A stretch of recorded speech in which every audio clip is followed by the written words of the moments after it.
Okay. Hello hello everyone. मैंने already goodwill के ऊपर एक वीडियो डाल दिया था, तो उसका ही सेकंड पार्ट मैं यहाँ पे अपलोड कर रहा हूँ। तो आपने पहला वीडियो मैं ये होप कर रहा हूँ कि आपने पहला वीडियो देखा होगा, क्योंकि यदि पहला वीडियो आप नहीं देखते हो तो ये आपको उतना समझ में नहीं आएगा। उसका लिंक मैं यहाँ पे कहीं पे आई बटन पे दे दूँगा, आप एक बार देख लेना, क्योंकि वो देख लोगे तो ये ज़्यादा समझ में आएगा, अच्छे से समझ में आएगा। तो ठीक है, मैं ये वीडियो स्टार्ट कर रहा हूँ। तो मेरा ये जो टॉपिक है आज का वो है वैल्यूएशन ऑफ गुडविल। क्या है? Valuation of goodwill second part. Valuation of goodwill second part. ठीक है। तो यहाँ पे सबसे पहले मैं अभी आपको बताऊंगा। सबसे पहले आपको मैं बताऊंगा यहाँ पे जो मेथड है वो है सुपर प्रॉफिट मेथड। मेथड का नाम क्या है? Super profit super profit method. ठीक है, सुपर प्रॉफिट मेथड। अच्छा, ये मेथड क्या है क्या नहीं है पूरा चीज़ मैं आपको बताऊंगा डिटेल में। थोड़ा सा टाइम मेरे साथ रहना, एंड तक वीडियो को देखना, तो आपको पूरा चीज़ समझ में आएगा। ठीक है।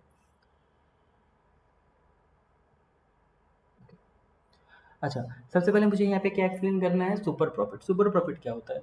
मान के चलो एक इंसान 10,000 रुपये कमा सकता है, he can earn only 10,000 rupees. ठीक है, बट समहाउ वो क्या किया, 15,000 रुपया अर्न कर लिया।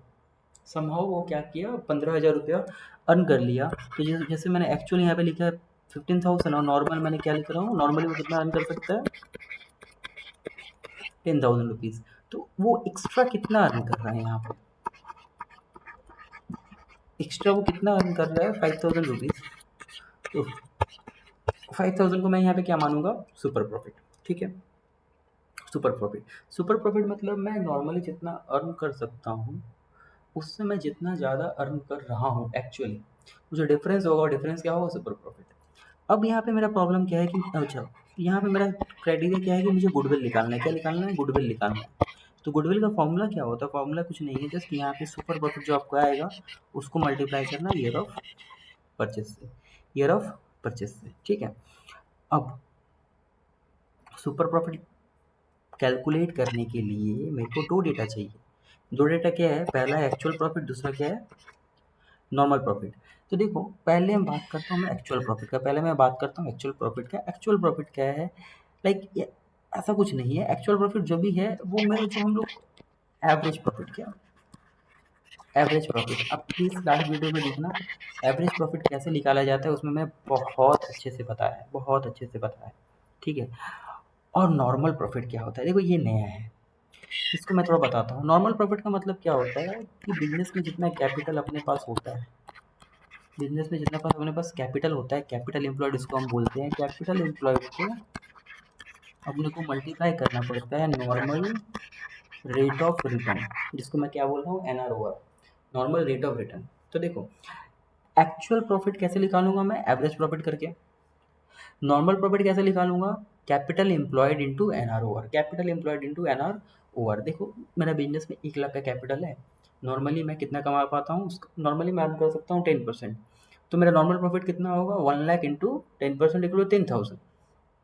बट एक्चुअली मैंने कितना अर्न किया? 15,000। तो मेरा सुपर प्रॉफिट कितना आया? 5,000। और मेरे बिजनेस में मान लो ईयर ऑफ परचेज कितना दिया हुआ है? 3। कितना दिया हुआ है? 3 ईयर्स। क्या दिया हुआ है? 3 ईयर्स। तो गुडविल इक्वल टू कितना हो जाएगा? मेरा सुपर प्रॉफिट कितना आया भाई? 5,000। और ईयर ऑफ परचेज कितना है? 3। तो गुडविल कितना हो जाएगा? 15,000। कितना हो जाएगा? 15,000। नॉर्मल था ये, समझ में आया? इसको एक पर्टिकुलर क्वेश्चन के साथ मैं करके दिखाता हूँ, जिससे आपको ये ज़्यादा अच्छे से समझ में आएगा। ठीक है। तो यहाँ पे मैंने क्वेश्चन पिक करके रखा हुआ है, जस्ट उसी को सॉल्व करना है मुझे। देखो, ये क्वेश्चन तुम लोगों के सामने तुमको दिख रहा होगा, अच्छे से देखो, दिख रहा होगा। ठीक है। जैसे यहाँ पे लिखा हुआ है क्या,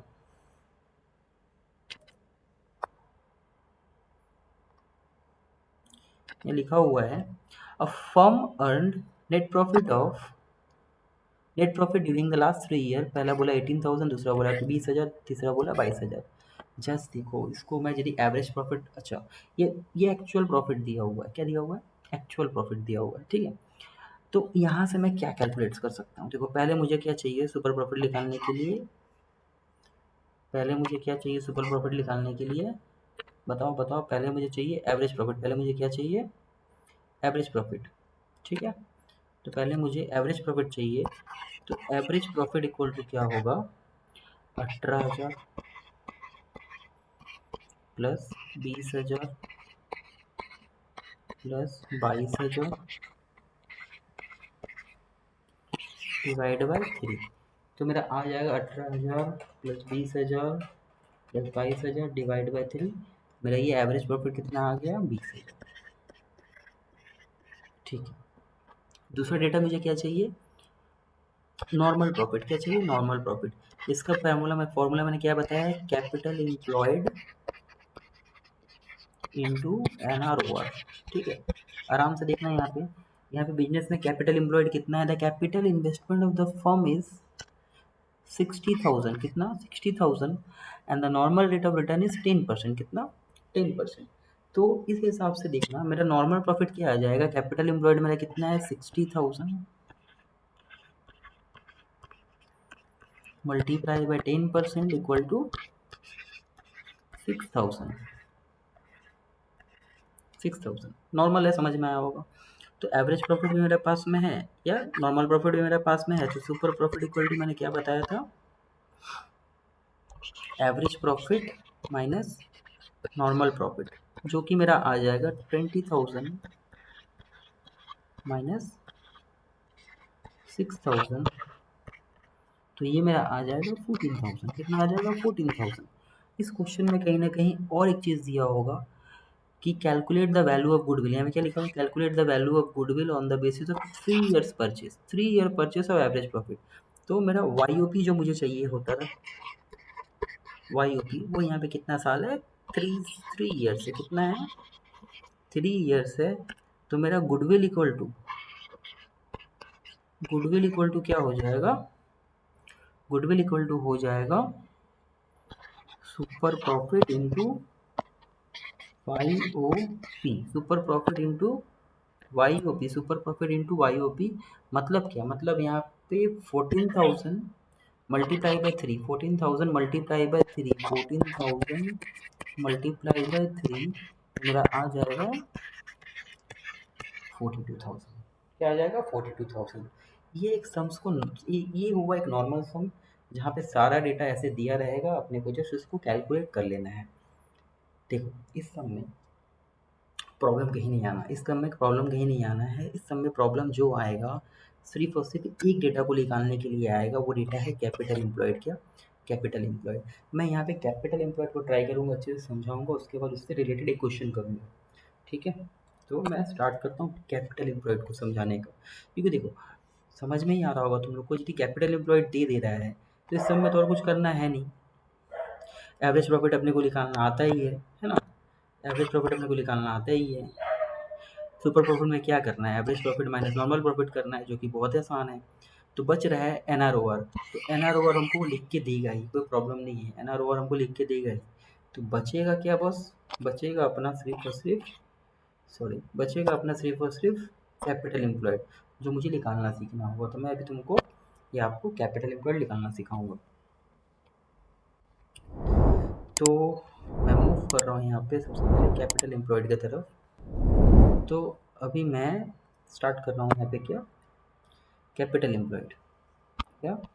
कैपिटल एम्प्लॉयड। पहले मैं उसको अच्छे से समझाऊँ, उसके बाद में उससे रिलेटेड एक क्वेश्चन करके दिखाऊंगा आप लोगों को।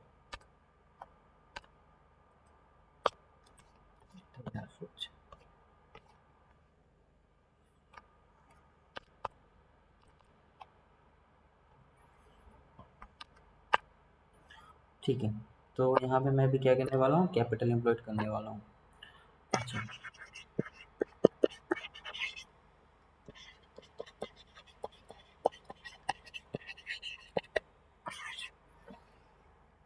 अच्छा, कैपिटल एम्प्लॉयड निकालने का देखो सिंपल है। कैपिटल मतलब क्या होता है? कैपिटल मतलब होता है assets minus liabilities. Assets minus liabilities. ठीक है, एसेट्स माइनस लाइबिलिटीज। इसको हम लोग सिंपली बोलते हैं एसेट अप्रोच। इसको हम लोग क्या बोलते हैं? Asset approach. अभी मैं जो बताने वाला हूँ इसको बोलते हैं हम लोग एसेट अप्रोच। अच्छा, assets minus liabilities equal to capital होता है, लेकिन मैं यहाँ पे क्या बताने वाला हूँ आपको, कैपिटल एम्प्लॉयड। तो इसका एक फॉर्मूला तो नहीं बोलना चाहूँगा, बट एक बार समझने की कोशिश करना। यहाँ पे अपने को क्या करना है, यहाँ पे अपने को लेना है ऑल एसेट्स, बैलेंस शीट को देखते हुए लेना है ऑल एसेट्स, जिसमें कुछ चीज़ें नहीं रहेंगी। क्या नहीं रहेंगी? Accept goodwill, fictitious asset,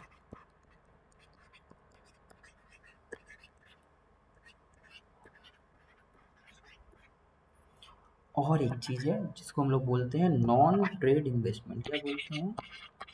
non trade investment. हम लोग को क्या लेना है? ऑल एसेट्स जिसमें तीन चीज़ें नहीं रहेंगी। वो क्या क्या है? Except goodwill, fictitious asset, non trade investment. इससे हमको एक चीज़ माइनस करना है। इसको सारा एसेट्स हो गया माइनस लाइबिलिटीज, माइनस लाइबिलिटीज। ये करेंगे तो मेरा क्या आ जाएगा? Capital employed. इसको मैंने क्या बोल रहा हूँ? जिसको मैं बोल रहा हूँ एसेट अप्रोच, जिसको मैं बोल रहा हूँ एसेट अप्रोच। ठीक है। एक होता है इक्विटी अप्रोच, एक होता है इक्विटी अप्रोच। अभी ये चीज़ पूरा समझ में शायद ना आए, लेकिन फिर भी ध्यान देना। एक हुआ एसेट अप्रोच, दूसरा हुआ इक्विटी अप्रोच।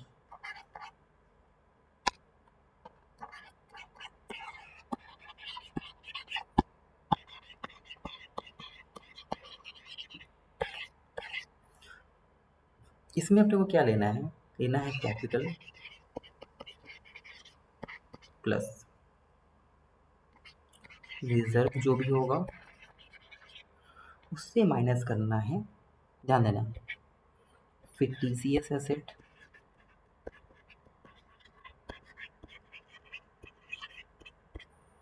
माइनस गुडविल, यदि कुछ पहले से है तो, क्योंकि मैं गुडविल निकाल रहा हूँ। और माइनस करना एक और चीज, नॉन ट्रेड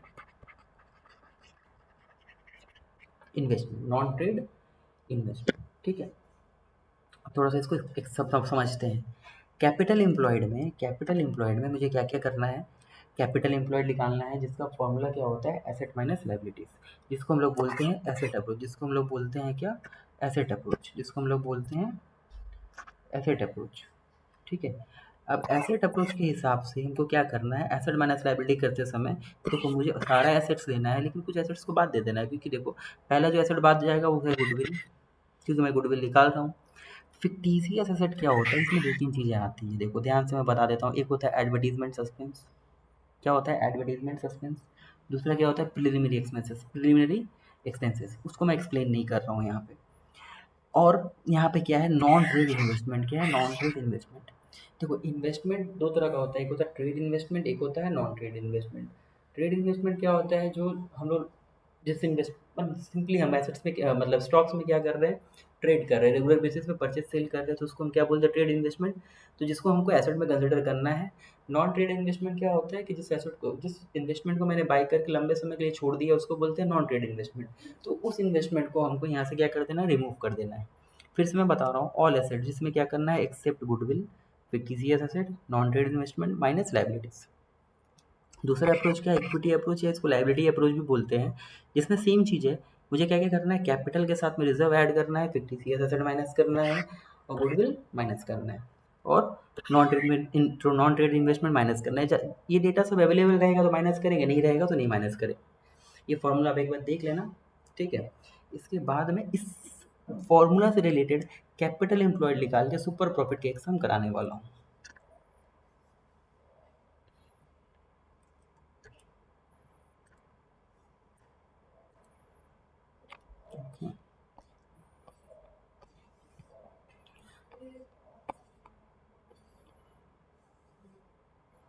देखो ये एक क्वेश्चन है।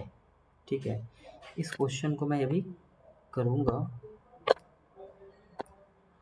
तो इस क्वेश्चन को पहले मैं यहाँ पे अच्छे से पढ़ लेता हूँ आपके साथ में, क्योंकि क्वेश्चन मेरे हिसाब से क्वेश्चन पढ़ना बहुत ज़्यादा ज़रूरी है। कि क्वेश्चन ना पढ़ो तब चीज़ें पूरी बिगड़ जाएंगी, इसलिए क्वेश्चन पढ़ना ज़्यादा ज़रूरी है।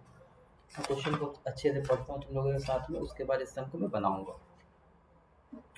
तो देखो यहाँ पे क्या दिया हुआ है, फुल फ्लेजेड बैलेंस शीट दिया हुआ है, जहाँ पे दुनिया भर का एसेट्स है, दुनिया भर का लाइबिलिटीज है।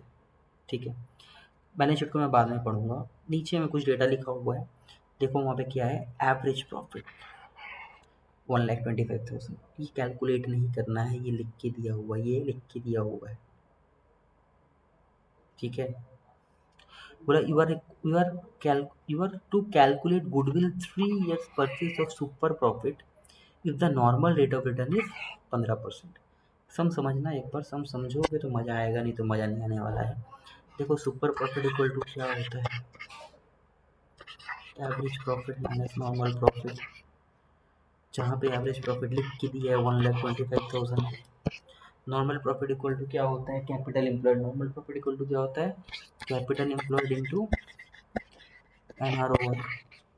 अपने पास एनआर ओवर भी 15% का है, तो जो बच रहा है वो है सिर्फ कैपिटल एम्प्लॉयड। जो बच रहा है सिर्फ कैपिटल एम्प्लॉयड। कैपिटल एम्प्लॉयड में निकाल लूँ तो मेरा सुपर प्रॉफिट निकल जाएगा, और क्वेश्चन में तो ईयर ऑफ परचेज दिया हुआ है ही, दिया हुआ है ही, तो गुडविल आराम से निकल जाएगा। तो मैं यहाँ पे पहले कैपिटल एम्प्लॉयड साथ में निकालूंगा तुम लोगों को, जो कि मैंने फॉर्मूला ऑलरेडी बता दिया है। तो इस क्वेश्चन को तो मैं यहाँ पे सॉल्व कर नहीं पाऊंगा, तो यहाँ पे मुझे मिनिमाइज़ करना पड़ेगा। तो मैं इस क्वेश्चन को मिनिमाइज़ नहीं करूँगा, आप एक बार देखो क्वेश्चन को। अच्छा, बैलेंस शीट पढ़ देता हूँ एक बार। तो बैलेंस शीट को मैं एक बार पढ़ता हूँ साथ में तुम्हारे। तो टाइम बर्बाद हो रहा है, मुझे पता है मुझे, लेकिन ठीक है, समझाने आपको सीखना है तो आपको टाइम देना होगा, मुझे सिखाना है तो मुझे भी टाइम देना होगा। तो सिंपल सा चीज़ है, साथ में रहो, सीख ही पाओगे। मैं यहाँ पे सिखाने के लिए हूँ, आप सीखने के लिए हो। यदि पूरा वीडियो देख रहे हो तो चीज़ें भी समझ में आएंगी। यहाँ पे देखो टोटल एसेट आपको दिख रहा है 11 लाख का, देखो दिख रहा है ना, टोटल एसेट 11 लाख का। ठीक है, इसमें तो खाली चेक कर लो, एक इन्वेस्टमेंट है 1 लाख का। इन्वेस्टमेंट मैं क्यों बोल रहा हूँ, क्योंकि नॉन लिखा हुआ नहीं है इन्वेस्टमेंट में, ट्रेड इन्वेस्टमेंट नहीं लिखा हुआ है ना, तो मैं इसको मान लूँगा अपने आप ही, अपने मन से मान लूँगा, अपने मन से इसको मैं मान लूँगा। ये जो इन्वेस्टमेंट है, ये इन्वेस्टमेंट नॉन ट्रेड इन्वेस्टमेंट है। और देखो यहाँ पे एडवर्टीजमेंट सस्पेंस भी है, क्या है, एडवर्टीजमेंट सस्पेंस भी है। तो कैपिटल एम्प्लॉयड के लिए, कैपिटल एम्प्लॉयड के लिए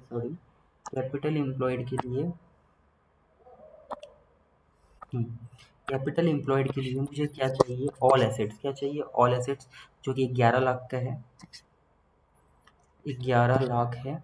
यहाँ पे मैं नहीं लिख पा रहा हूँ, ट्राई करता हूँ।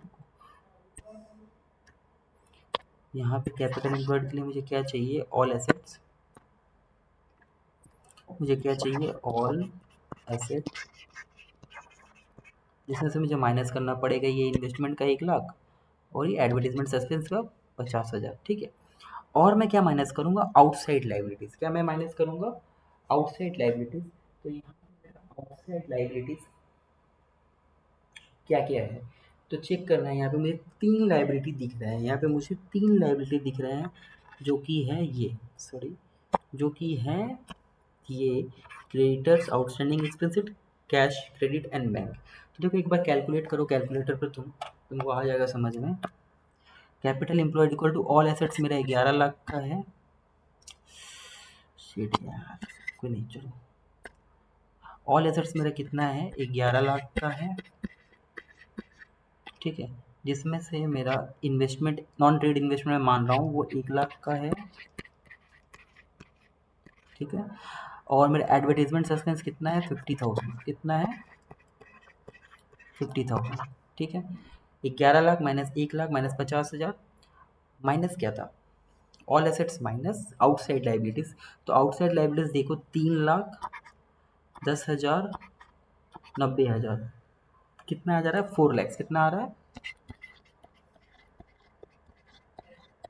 4 लाख। तो मेरा कैपिटल एम्प्लॉयड कितना आ जाएगा, 11 लाख माइनस 5,50,000, 5,50,000, 5,50,000। तो मेरा कैपिटल एम्प्लॉयड कितना आ रहा है, 5,50,000। ये जो मेरा आया 5,50,000, ये जो मेरा 5,50,000 आया, ये कौन से मेथड से आया, ये मेरा आया एसेट अप्रोच से। किससे आया, एसेट अप्रोच से।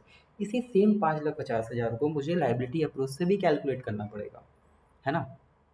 यदि नहीं करता हूँ तो प्रूफ कैसे होगा कि दोनों मेथड से सेम आंसर आ रहा है। ध्यान देना, जो मैंने एसेट अप्रोच से कैलकुलेट किया है, मैं उसको अभी लायबिलिटी अप्रोच से भी कैलकुलेट करके आपको दिखाने वाला हूँ। तो एंड तक आप रहो, बस हो ही गया सब में, ज़्यादा कुछ और बचा हुआ है नहीं, ये सम भी सॉल्व हो जाएगा आप लोग का। तो देखो, हाँ, अभी लायबिलिटी अप्रोच के हिसाब से देखना, मेरा जो कैपिटल और रिजर्व है वो कितना हो रहा है। देखो, मेरा 4,50,000 का यहाँ पे कैपिटल है, 2,50,000 का रिजर्व है। क्या रिजर्व है? तो 4,50,000 प्लस 2,50,000, 7 लाख का मेरा हो गया। और मेरा नॉन ट्रेड इन्वेस्टमेंट यहाँ पे देख लेना 1 लाख, और एडवर्टीजमेंट सस्पेंस कितना, 50,000। तो फॉर्मूला के हिसाब से मेरा कैपिटल था, हाँ, क्या कहता फॉर्मूला के हिसाब से, कैपिटल था, रिजर्व था, माइनस इन्वेस्टमेंट माइनस करना था, नॉन ट्रेड, और फिर टीसीएस एसेट जिसमें मेरा एडवर्टीजमेंट सस्पेंस है। इस फॉर्मूला के हिसाब से मेरा 4,50,000 एक का यहाँ पे कैपिटल,